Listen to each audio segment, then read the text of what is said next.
Seguramente has escuchado en estos tiempos algo sobre la teoría o ideología de género y muchas de las cosas que se han dicho que son conceptos básicos de la sexualidad alrededor de este tema. A mí me gustaría hoy aclarar algunos de ellos, empezando por el concepto de sexo.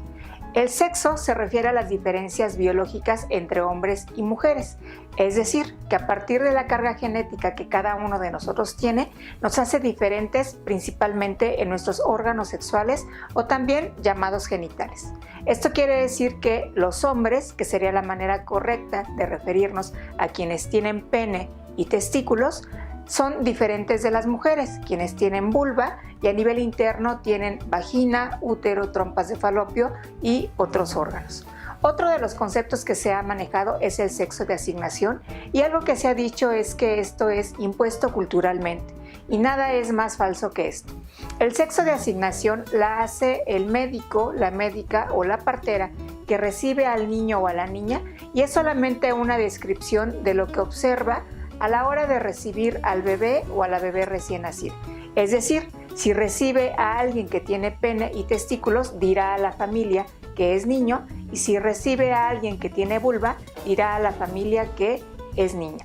El sexo de asignación, entonces, es la forma en cómo quien recibe al bebé recién nacido describe qué sexo es el que tiene la persona que recién ha nacido. La asignación entonces no es algo impuesto ni socialmente ni culturalmente. Por otro lado tenemos también la identidad sexual.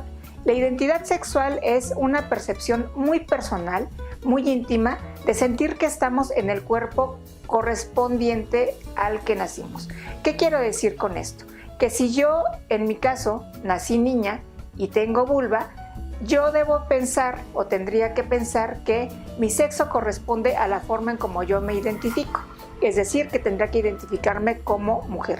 Si esto no ocurre, hablaríamos de que está ocurriendo una discordancia en la identidad sexual que tendría que ser atendida por profesionistas para poder garantizar que esta persona se sienta cómoda con su identidad y también con su sexo. Esto tiene todo un protocolo detrás, no es algo únicamente que la persona decide hacer para cambiar, por ejemplo, sus documentos, para poder someterse a una cirugía, ni mucho menos. El tiempo que requiere la atención a las personas que presentan discordancia de la identidad sexual va de 2 años a más, dependiendo cuál sea la necesidad que en este momento tenga. Otro de los conceptos básicos que tenemos que manejar en sexualidad o en sexología es el género. El género es la forma en cómo los hombres y las mujeres nos comportamos en una cultura determinada por el hecho de haber nacido así, hombres o mujeres. Los comportamientos aquí sí son determinados socialmente y nosotros vamos flexibilizándolos en la medida en que establecemos nuevas relaciones con otras personas, pero son modelados primariamente por la familia. Por otro lado, también están las expresiones comportamentales de la sexualidad, que son todos aquellos comportamientos que elegimos las personas, los seres humanos, para poder enriquecer la vivencia de nuestra sexualidad. Y todos estos son válidos siempre y cuando respeten 3 marcadores básicos. El primero es que no haga daño a la propia persona, el segundo es que no haga daño a uno tercero y el tercero es que no transgreda ninguna norma, ni moral ni legal en la sociedad en la que esta persona vive. Comportamientos, por ejemplo, como el abuso sexual, no tendrían que ser consideradas como expresiones comportamentales de la sexualidad. Estas son un tipo de violencia que se ejerce contra menores de edad principalmente y en las que no priva la voluntad de una de las partes para involucrarse en la actividad sexual. También se ha hablado de si las personas homosexuales tienen derecho a contraer matrimonio y a adoptar.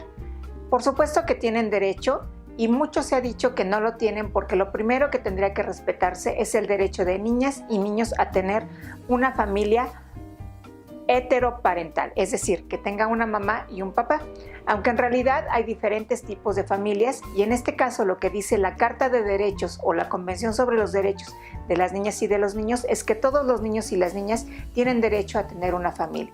Ahí no especifica de manera puntual que tenga que ser un hombre y una mujer quienes conformen la misma. En ese sentido, no tendríamos por qué negarles el derecho a los niños y a las niñas de tener padres amorosos que les cuiden, les protejan y les garanticen un desarrollo pleno. Los derechos humanos son parte de los derechos de todas las personas, independientemente de nuestra preferencia e independientemente de nuestra identidad sexual o nuestra identidad de género. Hay algunas cuestiones que tienen que ver con la sexualidad que por supuesto son un tema de salud. La salud también es un derecho y en consecuencia, cuando existe algún malestar por parte de cualquier persona en cuanto a su sexualidad, tendría que atenderse por personal calificado. Y en este caso el personal más calificado sería el sexólogo, la sexóloga o quien se dedica a la sexoterapia, que es quien atiende todas estas dificultades en el área de la sexualidad humana. Y por último, me gustaría hablar de la educación formal de la sexualidad. La educación formal de la sexualidad no busca, como también se ha dicho, imponer valores, creencias o ideologías. La educación formal de la sexualidad lo que busca es el desarrollo armónico de la sexualidad de todas las personas, independientemente de su edad, y prevenir situaciones de riesgo. Se ha demostrado en múltiples países que entre más temprano se inicie la educación de la sexualidad, más fácil es prevenir situaciones como el abuso sexual, las infecciones de transmisión sexual, los embarazos no planeados, entre otras situaciones de riesgo. Además de todo, la educación formal de la sexualidad no impone valores. Sin embargo, sí promueve valores universales como el respeto, la responsabilidad, la tolerancia y el amor. Cuando la educación de la sexualidad está basada en el conocimiento científico, no hay nada que temer, ni si ésta se imparte dentro de la escuela, ni tampoco si se imparte dentro de la familia. Sin embargo, también es importante que sepas que nadie puede imponer la educación de la sexualidad en ninguna institución. Si tú como mamá o como papá no estás de acuerdo en que estos contenidos les sean impartidos a tu hijo o a tu hija dentro del contexto escolar, por supuesto que estás en tu derecho de negarte. A lo que no tendrás derecho desde mi punto de vista es a presionar a otros para que sus hijos o sus hijas no reciban una educación de la sexualidad a la cual está obligada el Estado mexicano.